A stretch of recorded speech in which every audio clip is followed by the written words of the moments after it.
Hey there, my name is Megan and welcome back to my channel. Today I'm going to be doing my Q2 stats and check-in with you guys. So I'm going to go through my Goodreads goal. I'm going to go through some of the books that I've read, the different genres that I've touched upon, my favorite and least favorite books that I've read for the first half of the year. But before we go ahead and get on into the stats, if you are not already subscribed to my channel, please go ahead and hit that subscribe button, as well as the little bell icon so you can be notified every time I post new bookish content. I post new videos every Monday, Wednesday, Saturday, and sometimes other days throughout the week. Also, don't forget to check down in the description box for links to my social media, my Buddy Read Discord, and my Patreon, where you can be entered into winning book giveaways. So I use Goodreads to track my reading, basically just the books that I've read throughout the year. I used to be much more active on Goodreads than I am now, but I still do find it a useful tool. So obviously I do the Goodreads yearly reading challenge at the beginning of every new year. So in 2021, I set my reading goal to 52, which is something that I found achievable. In the past, I've set it to much higher goals, but this year I wanted to do it a little bit lower. So my goal is 52. I've currently read 24 books, so I am on track to reach my Goodreads goal. As for the genre breakdown, I'm a big fantasy reader, so obviously most of the books I've read this year have been fantasy, but then if you watched my 2021 reading goals video many months ago, I said that I wanted to read more sci-fi, so we're going to look at my stats, and I definitely have been incorporating more sci-fi, and I'm super proud of myself for that.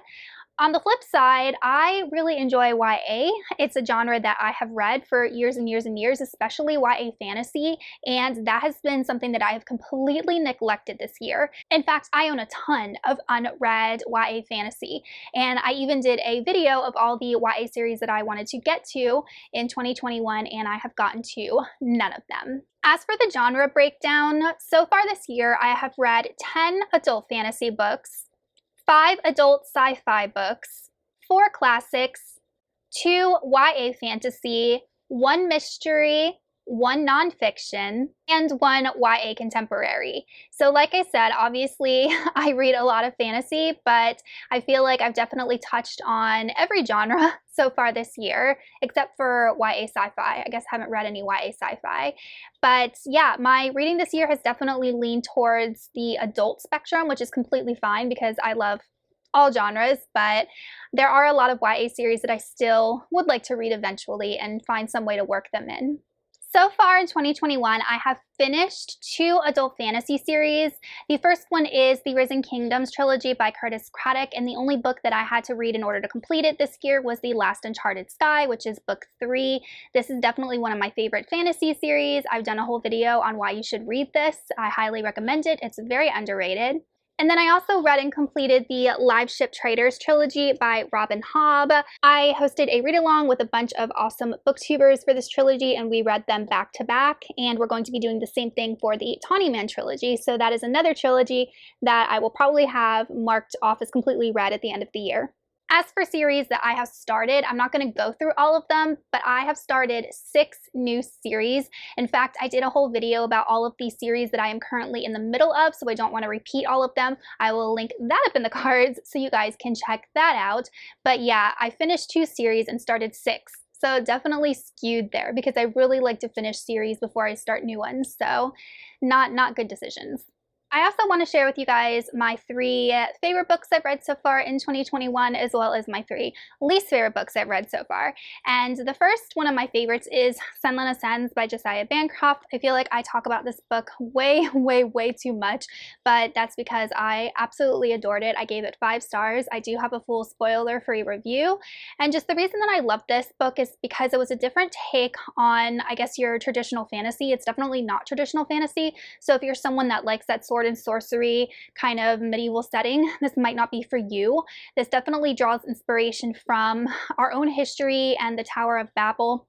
That's where this takes place, but the Tower of Babel does have a technology aspect to it, so there are some steampunk elements that are woven into the story. So I would say it's more steampunk fantasy than like fantastical element fantasy. It is weird, it is bizarre, but it follows a character that is nerdy and booky. He's a teacher and he marries a woman. They decide to vacation at the Tower of Babel, and she ends up getting lost, and he spends the whole book trying to find her, but he has to go through all of these trials and experience all of these things that changed him as a character in order to continue on the journey. So it's one of those stories that just has a huge character transformation, and I'm excited to continue on. The next book is Hyperion. This is another one that I rated 5 stars. This is a classic sci-fi from the 80s, and it is structured kind of differently. If any of you have read the Canterbury Tales, I had to read it in college. It's separated into the different tales of the different characters, and what we learn through each tale is a little bit more about how all of these characters are connected to Hyperion. Hyperion is a planet that is part of this intergalactic galaxy, and they have these time tombs located on this planet, and there is this Shrike, this alien type being, no one really understands what it is, that protects these time tombs. And currently Hyperion is under attack from these aliens, everyone is fleeing, and then we have these pilgrims that are traveling to Hyperion because, as their stories reveal, they have connections to this planet. I found this book really, really interesting. All of the tales were extremely unique, and they just kept my interest. I connected to some more than the others, and just the way that they all tied together at the end I found really compelling. And then that cliffhanger at the end, whew, very, very well done. And I am going to try to get to the Fall of Hyperion by the end of June. And next is Prince of Thorns by Mark Lawrence, and this one was a huge surprise for me because I was expecting to hate this book. Our main character is not likable. He's very despicable, but as we learn more about him and as the story goes on and we are in his head and we're seeing his flashbacks, we learn that there are reasons why he is the way that he is, and there's actually more to his situation than the reader is first introduced to. But Jorg is a teenager, and we learn that he is the son of a king. He exiled himself from the kingdom for certain reasons after he saw his mother and brother get killed by the enemy. He goes on a revenge quest, but then returns home to his kingdom. And our character is violent. He thinks about violence all the time and killing, and that is hard to read about at times. He's a very dark character, but I personally found him fascinating just because the author was able to develop such a awesome, compelling backstory to explain the reason why he is the way he is, and there's also more involved in that I found really interesting. Plus, this book is extremely quick to read, and I do plan on reading King of Thorns book 2 by the end of June also. Now I'm going to talk about the least favorite books that I have read so far in 2021. The first one is These Violent Delights by Chloe Gong. This is a YA fantasy Romeo and Juliet retelling that takes place in 1920s Shanghai. So it's very loosely Romeo and Juliet retelling, but Juliet is part of one gang in Shanghai, and then Roma, who is the love interest, is part of another gang, and he is Russian. And the reason that I didn't like this book is well, there's a couple reasons, but the first one is I did not connect with the main character at all. I really did not like her.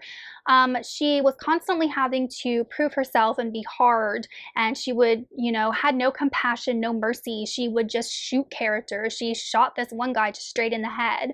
Just no compassion at all in her. And while we did follow her point of view and Roma's point of view, I found that Roma was not an interesting character at all, and his story was much more weak than Juliet's.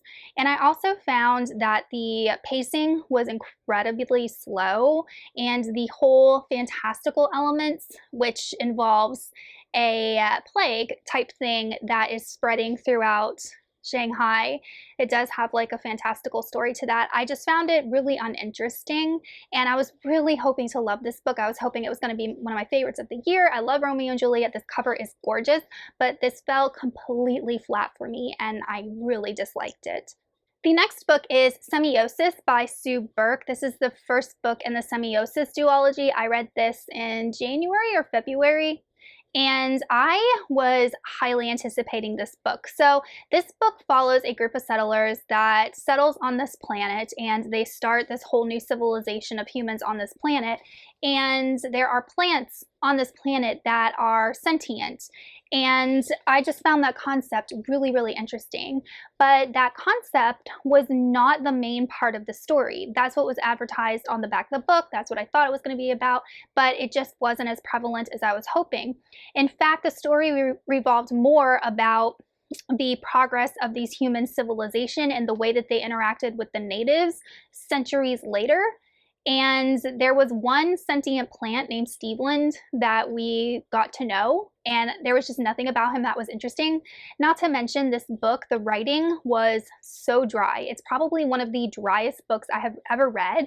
I had to switch to the audio or I would have DNF'd it, and just the ending just left me so unsatisfied. I felt like what I read is not what was advertised as the type of book it was, and I definitely will not be continuing on with the series. And lastly, we have Sea of Rest by C. Robert Cargill. This is an adult sci-fi book, and it is sitting over in my unhaul pile because I don't plan on keeping it. And this book follows a little android who is existing in a world where humans have been exterminated by technology, AIs. And we are following this robot because there is this one world intelligence, like this large mainframe computer, that is trying to integrate all of the little androids into one huge computer brain, I guess is the only way I can explain it. And our main character does not want to be a part of that. So the concept sounded really, really interesting. And once again, I just didn't really connect with the story. I think I gave it 2 stars. It wasn't horrible. I finished it, but I felt the idea, the story, to be a bit recycled. You know, you can watch The Terminator and get kind of the same themes and ideas that the author presented in this book. And I think that there were just way too many action scenes in this book that reminded me of something playing out in a movie, which isn't a bad thing, but when the book is not very long and you have a lot of those action scenes, like I just need more from the characters and more from the story than like guns and shooting. And it was just androids fighting androids, and I just felt like the story was a bit flat. And I know that the author did put out a companion novel or to like a sequel to this, even though this definitely can be read as a standalone, but it's not something that I'm interested in continuing. All right, you guys, so that is it for my Q2 stats and check-in. Let me know in the comments maybe some of your favorite books that you've read this year or least favorite books, or how you're doing with your Goodreads goal, and I will see y'all soon in another video. Goodbye.